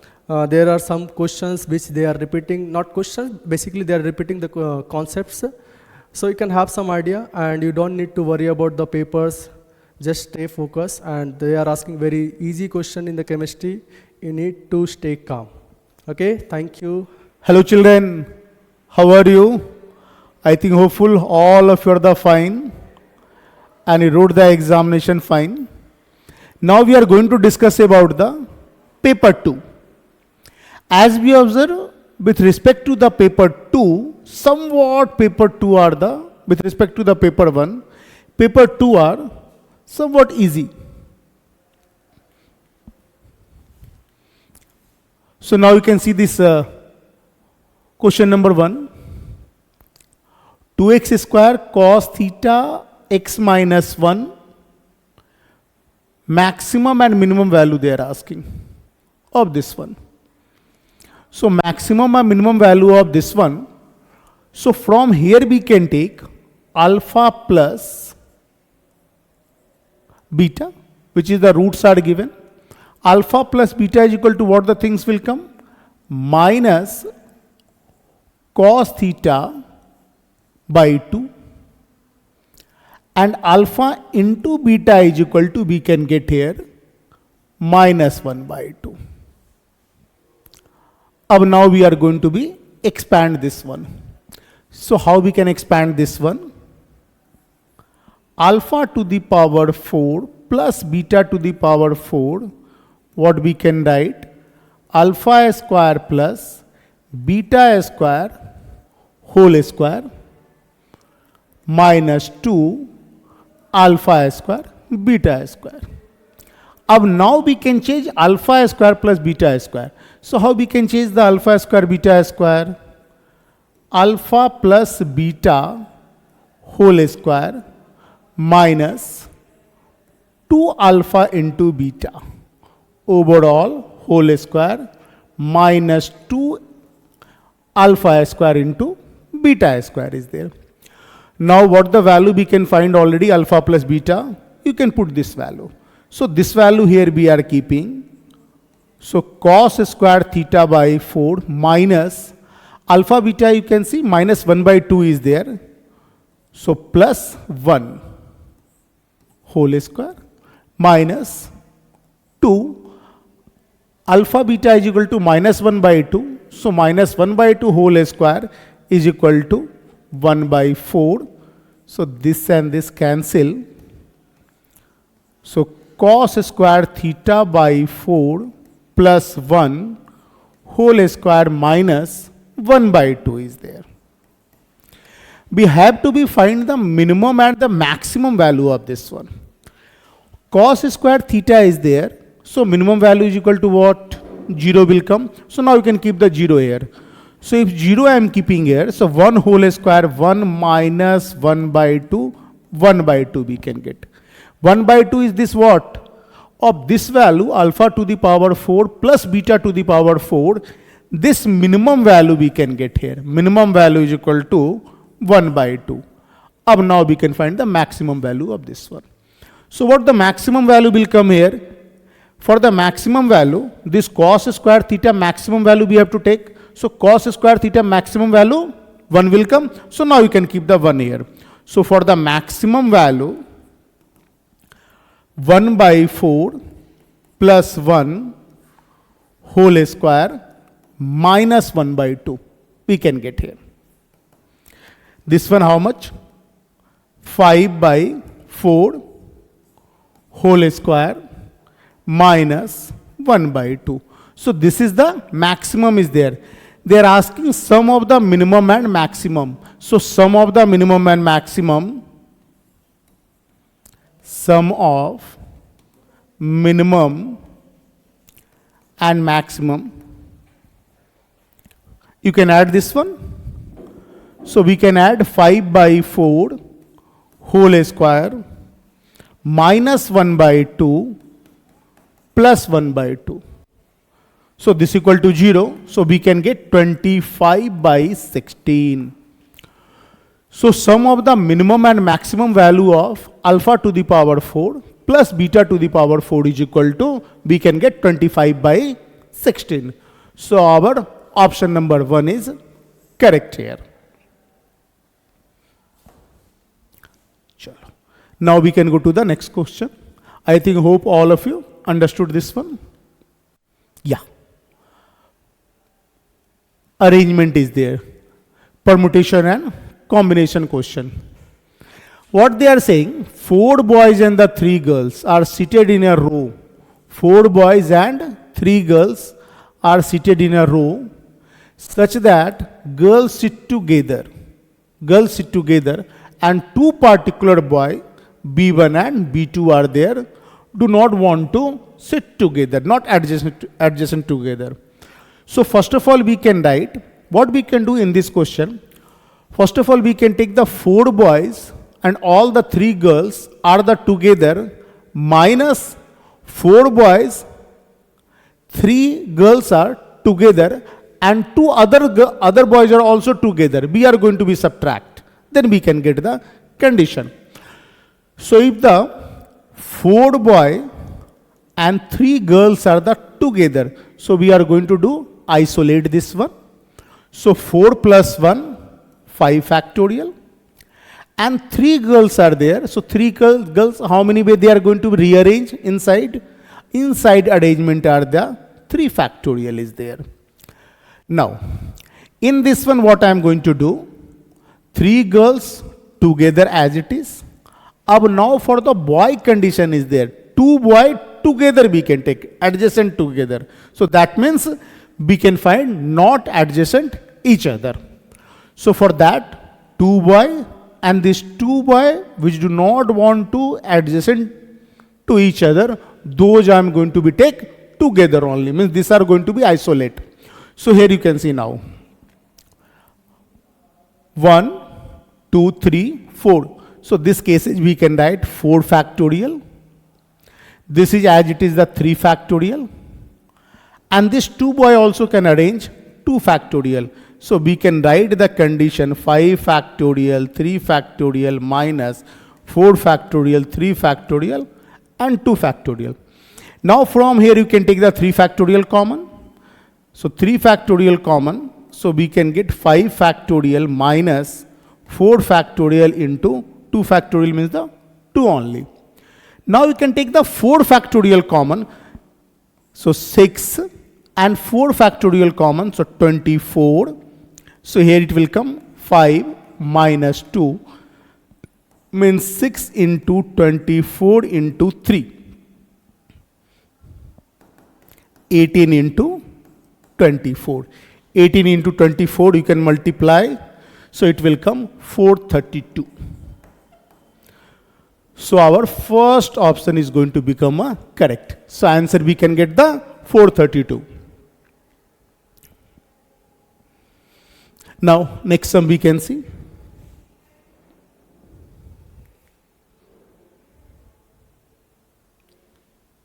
Yeah. Number of many one function.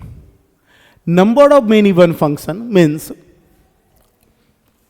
you can see here in this one, if we can take the A to B set R and this is n. Then total number of function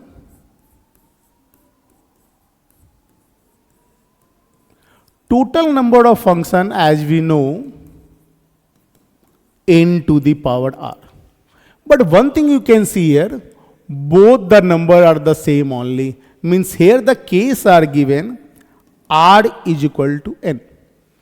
Here the case are given r is equal to n.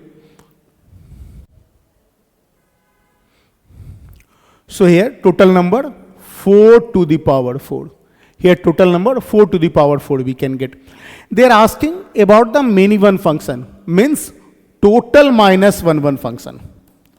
Total minus 1 function. This is equal to many one function. We can get.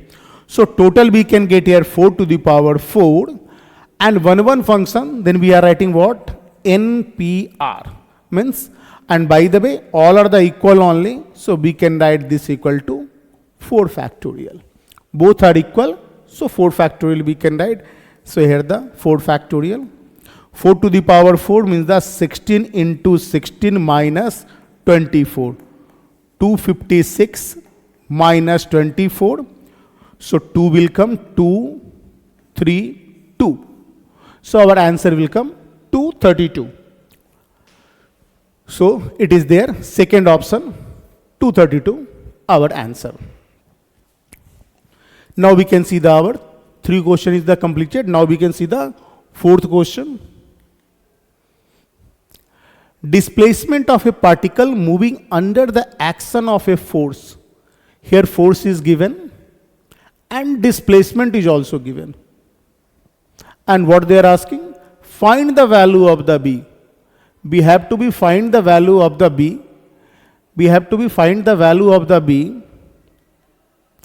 We have to find the value of the B if the work done by the force is the 0. Work done by force is equal to 0. So work done is equal to, we know, F dot D. So work done is equal to F dot D. F is there, dot product. So 2I plus B plus K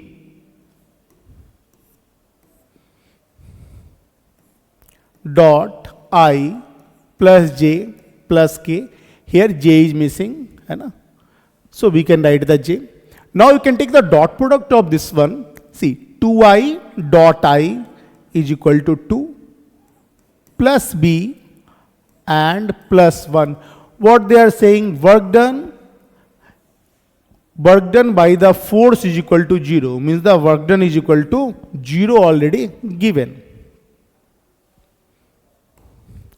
So B value is equal to what? B value is equal to, we can get here, minus 3.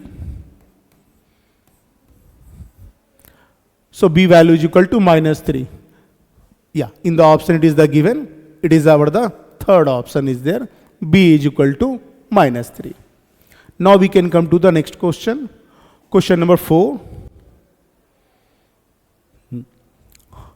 This question belongs to the vector and the perpendicular to each other. Easy question only.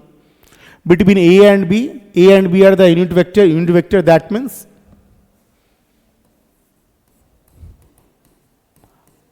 is equal to 1. Angle between A and B are given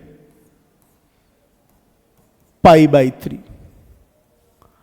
And another information is given, this vector and this vector are the perpendicular. If the two vectors are the perpendicular, that means the dot product is equal to 0. So lambda A plus 3B dot product 2A plus lambda B is equal to 0.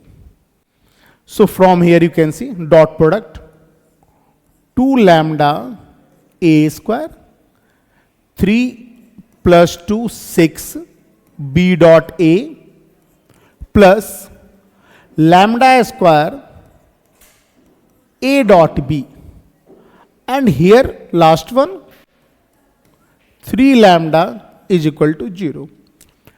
unit vector is there, so a square is equal to 0 only. So unit vector is there, so a square is equal to 1 only.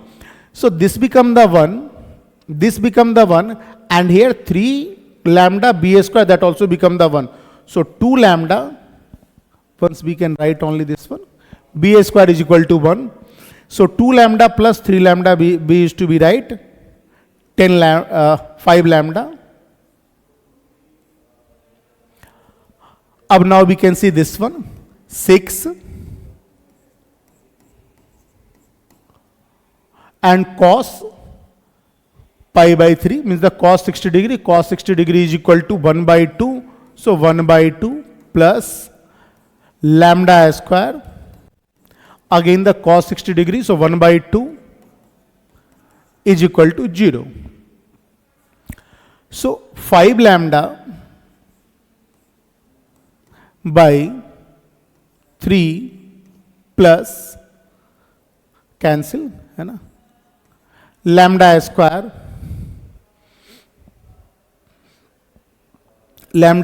by 2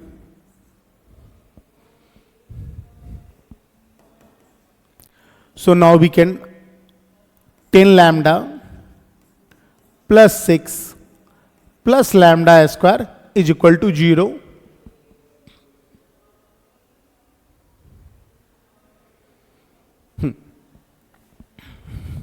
So they are asking about then product of all the possible value of the lambda. So product of all the possible value of the lambda plus 10 lambda plus 6 is equal to 0. So product is equal to, we can write minus 6. So we can get the value of this one. Now we can see the next sum.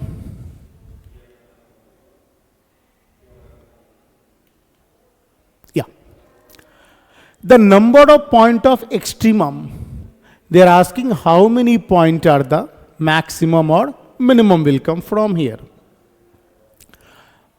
So for finding this point extremum, we have to be find the critical point.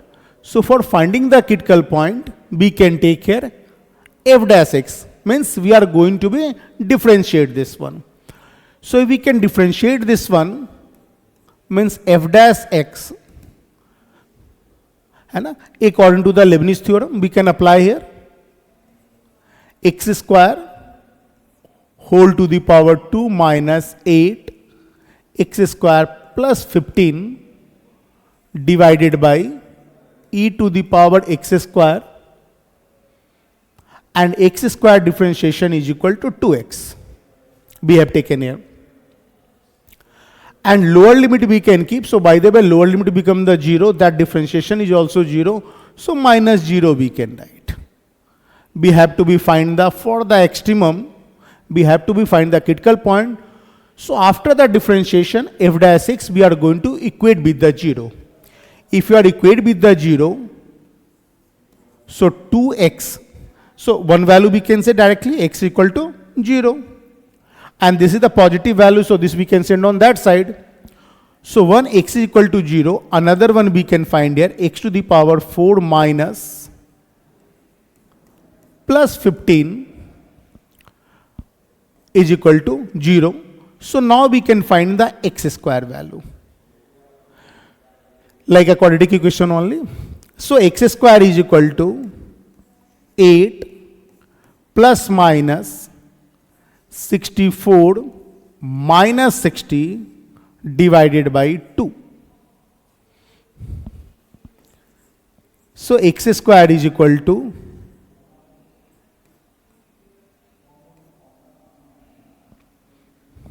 64 minus 60, 8 not 4 divided by 2. So 8 plus minus 2 by 2. So what the value will come? If the plus, so 8 plus 2, 5 will come. 8 plus 2, 10. 10 by 2, 5 we can get. And 8 minus 2, 6. 6 by 2, 3 we can get. So we can get here 5 comma 3. 5 comma 3 which value? X square value. They are asking about the x value. So if the x square is equal to 5, so x value is equal to plus minus root 5, and x square is equal to 3, then x value is equal to plus or minus root 3 we can find. So here the x 2 value we can get, here also x 2 value we can get, and here you can see x 1 value we can get. So total number of point of the extrema. So how many point are there the extrema? They are not asking the minimum or maximum, total extrema value, and both are the included here. Then 2 plus 2 4, 4 plus 1 5. So total value is equal to extremum we can find here the 5 value. Okay. 2 sine square theta equal to cos 2 theta and 2 cos square theta equal to 3 sine theta. What do you want? Then the sum of all the real value of theta is, okay, all possible value of theta we need to find. So first I am writing 2 sine square theta as it is. Cos 2 theta can be written as 1 minus 2 sine square theta, okay. 4 sine square theta equal to 1. Sine square theta equal to 1 by 4. So sine theta equal to what you will get? Plus minus 1 by 2. Okay. Now let me simplify this one also. We need both need to be satisfied now. 2 cos square can be written as 1 minus sine square. So what we are getting? 2 minus 2 sine square theta equal to 3 sine theta. If I write all the terms same side, 2 sine square theta plus 3 sine theta and minus 2 equal to 0. Okay.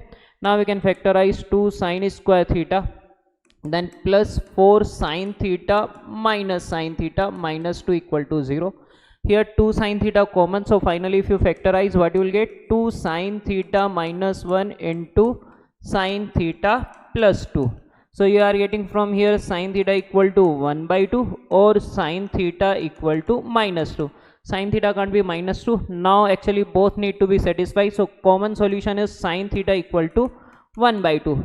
Now sine theta equal to 1 by 2, what will be the value of theta? In the interval 0, 2 pi. So first quadrant, that is pi by 6, and the second quadrant pi minus pi by 6, 5 pi by 6.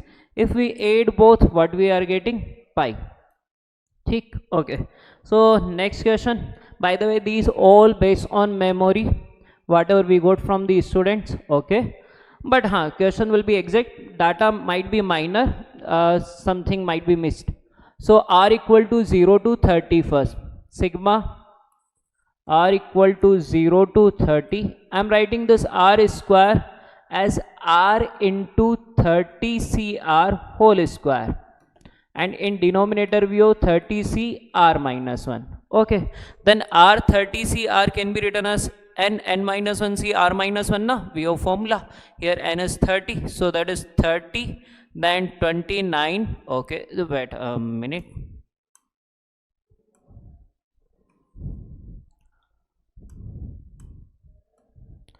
Okay, so it is 30, then 29 cr minus 1. By the way, whole square, here sigma we have, and in denominator inside sigma only we have 30 cr minus 1. Okay, now 30 square will be 900. I am writing that one as out. 900 sigma 29 cr minus 1 as it is, then remaining 29 cr minus 1. I am using NCR formula so that something we can cancel from denominator. By the way, denominator also if we write the formula, then 30 factorial by r minus 1 factorial into n minus r, that is 31 minus r factorial. And this 29 cr minus 1 remaining value will be 29 factorial by r minus 1 factorial into n minus r will be 30 minus r factorial. Okay, if we simplify something, r minus 1 factorial will be cancel out. From this one to this 31 minus r. If you write 31 minus r out, then what it remains? 30 minus r factorial, so that will cancel out. 29 to this 30 time cancel, so finally what we got? This 31 minus r by 30, this 30 to 930 time cancel, then sigma in numerator you have 29 cr minus 1, into 31 minus R. Okay, again we use the same formula, NCR into, sorry, R into NCR. We have formula na, R NCR can be written as N minus 1 C R minus 1. Okay, so I need here also R minus 1. We are taking minus common. So minus 30 sigma 29 C R minus 1. This become R minus 31. I am writing it as R minus 1 and minus 30. Okay, now we multiply both. If we multiply, this minus 30 is as it is, sigma 29 C R minus 1 into R minus 1. Again same formula I am using. So it will be N 29, N minus 1 28, C R minus 1 become R minus 2. And this one into 30 into 29 C R minus 1. Okay, what is the value of R? R is from 0 to 30. Now minus 30 as it is, this 29 out. If you put R from 0 to 30, you will get all the terms from 29C0 to 28C0 to 28C28. So this sum will be 2 power 28. Similarly, sigma 29C R minus 1, that sum will be 2 power n, that is 2 power 29. Okay. Achha, from here something we can take common, 2 power 28 common. 2 power 28 common minus, I am writing minus in. So, or okay, let it be as it is, 2 power 28 common. Then here we have 29 into 2 and minus, 29 only. Let me erase it. So here what we got, 29 and minus 30 into 2. Okay, if we simplify this one is 60 minus 29, that will be 31. Okay, minus 31. So minus minus plus, finally you are getting 30 into 31 into 2 power 28. Okay, and now here if we write, this one is 15 into 31, 2 into 2 power 28, 2 power 29. So what is the value of alpha? That is 15 into 31. This is your alpha. Okay, 15 into 31 we can calculate now. Okay, next question. Next question is, A and B are the two events such that probability of A intersection B is equal to 1 by 10. Okay, not a problem. Probability, by the way, this is also easy one. A intersection B is equal to 1 by 10. Achha, by the way, if you compare with the shift 1, that shift 2 is easier than the shift 1. Okay, shift 1 was the little bit difficult than shift 2 in mathematics portion. So PA intersection B is equal to 1 by 10. PA by B and PB by A are the root of this equation. What is the equation we have? 12x square minus 7x plus 1 equal to 0. If you find the roots, then we can factorize na. 12x square, what we write? Minus 4x minus 3x plus 1 equal to 0. 4x common, 3x minus 1 common, 3x minus 1 equal to 0. If you simplify x equal to 1 by 3 and 1 by 4 you will get. So these are the value of PA by B and PB by A. So PA by B equal to 1 by 3. From this one what you will get? PA intersection B formula. Who will write the formula today? No one. I am not going to write. I will put the values.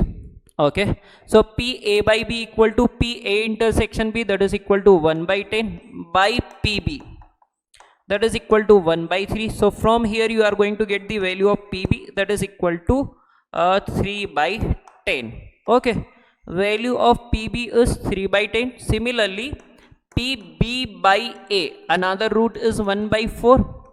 If you use conditional probability formula, numerator PA intersection B 1 by 10, denominator PA equal to 1 by 4. From here PA equal to 4 by 10.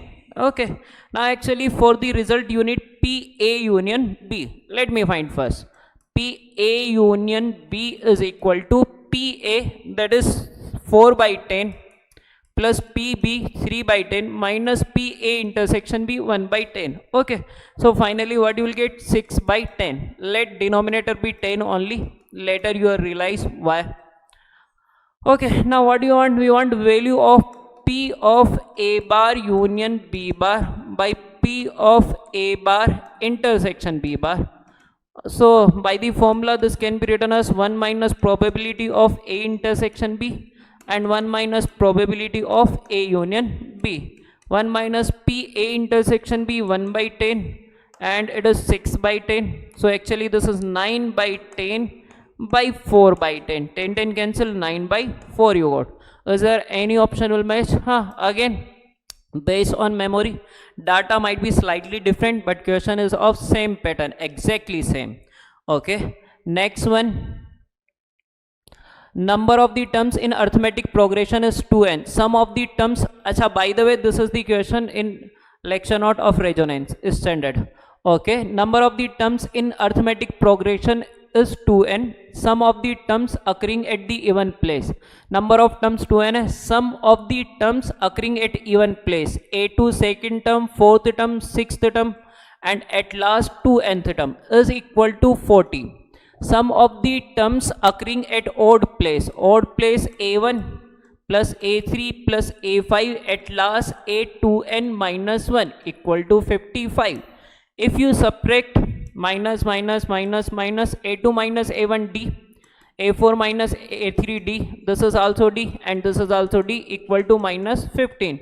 How many D we have? N times. So total you are getting ND equal to minus 15. Okay. Now what else they are saying? If the first term is what?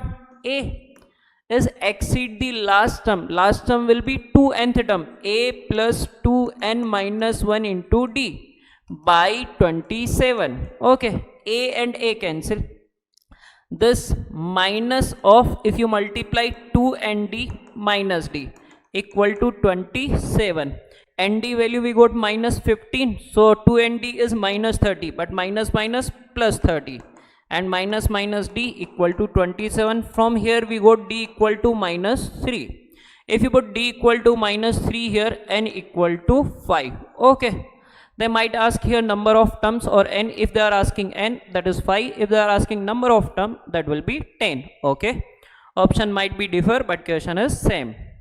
Next one, in the expansion of x plus root x cube minus 1 whole power 5, x plus root x cube minus 1. Acha, by the way, this question, that is question part is same in your Rejo sheet, but they ask things as different, but same procedure we need to follow, but it will be little lengthy. It might take the more than 2 minutes. X cube minus 1, when you solve it, alpha, beta, gamma, delta are the coefficient of x, x cube, x power 5 and x power 7. But it is easy one problem, but it takes time to solve. Okay, so a plus b power n, a minus b power n, what will be the sum? Twice of sum of odd terms. First term is 5c0. This one power 5, x power 5 and this one power 0. Then third term is 5c2. This one power 3, x cube. And this one power 2 is x cube minus 1. The next one is 5c4, x power 1 and x cube minus 1 power 2, because this one power 4 now, so it becomes square. So a minus b whole square I am using, x power 6 minus 2 x cube plus 1. Okay, now if we expand it, twice of 5c0 x power 5, 5c2 x power 6 minus 5c2 x cube, 5c4 x power 7 minus 2 5c4 x power 4 and plus 5c4 x power 1. This is complete expansion. Now everything you are going to get. What is the alpha? Alpha is the coefficient of x power 1. X power 1 is there. Here 5c4. 5c4 is 5. 5 into 10. 5 into 2, 10. Alpha is 10. What is the beta? Beta is the coefficient of x cube. X cube, x cube. This one is x cube now. There is only one term. 5c2 is 5 into 4 by 2, that is equal to 10. 10 into 2, 20. So minus 20.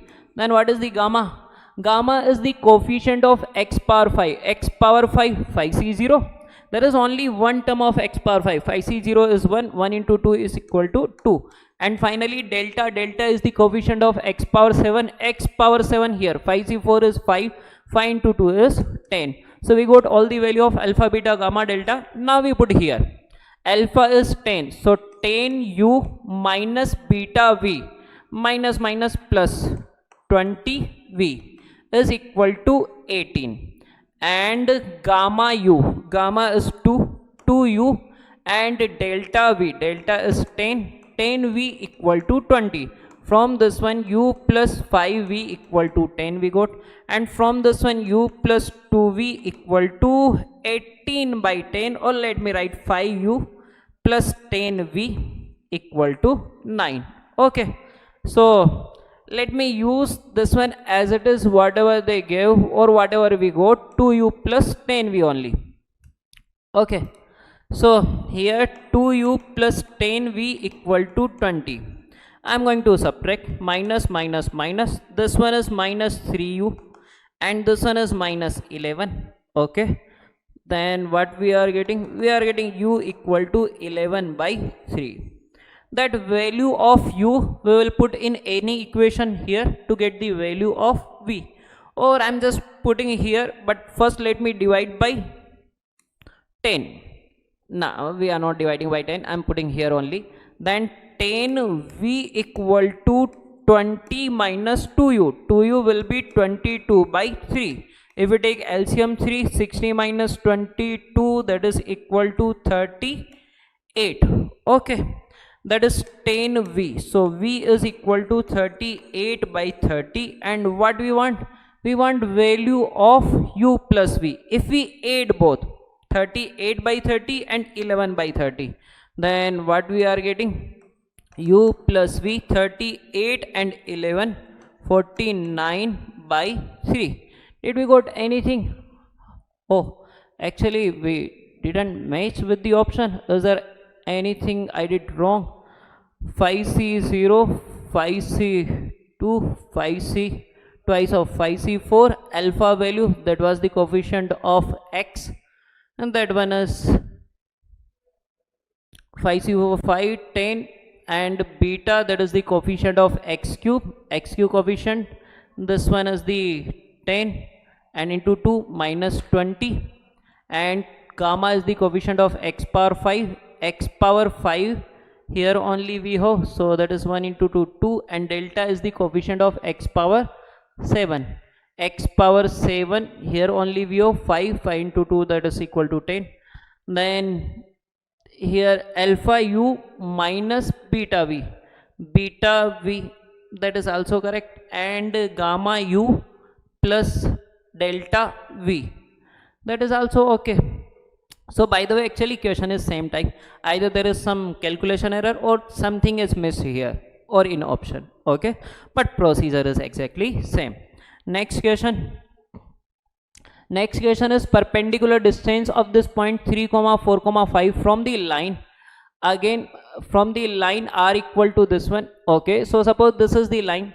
I am writing this line in the Cartesian form. So x minus 2 by a equal to y minus minus 1 by b, that is equal to minus 1, equal to z minus 1 by c, that is equal to 5.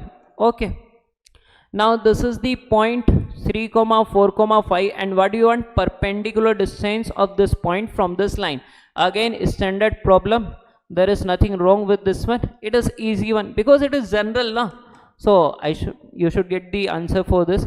Now suppose this is any point, we want perpendicular distance, and this is the way to find. So any point on this line, first I am assuming this one, that can be written as 4 lambda plus 2, then from here minus lambda and minus 1, then from here 5 lambda and plus 1. Okay, this is the point P we assumed. Now suppose this point is A, what will be the drs of AP? x2 minus x1, that is 4 lambda 2 minus 3 minus 1, this one minus the y2 minus y1 minus lambda minus 5, z2 minus z1, that is 5 lambda minus 4. Now actually this AP and this line both are perpendicular, so a1 a2 plus b1 b2 plus c1 c2 equal to 0 I am going to use. What are the direction ratios of this one? 4 minus 1 5. So if you multiply a1 a2, 4 into 4 lambda minus 1, 16 lambda minus 4 plus b1 b2 minus 1 multiply with this, so what it become, lambda plus 5 plus C1 C2 5 multiply with this one, 20 lambda minus 20 equal to 0. Okay, now 16 lambda, lambda and 20 lambda, 21 and 16, that is 40, sorry 21 and here 20 lambda, then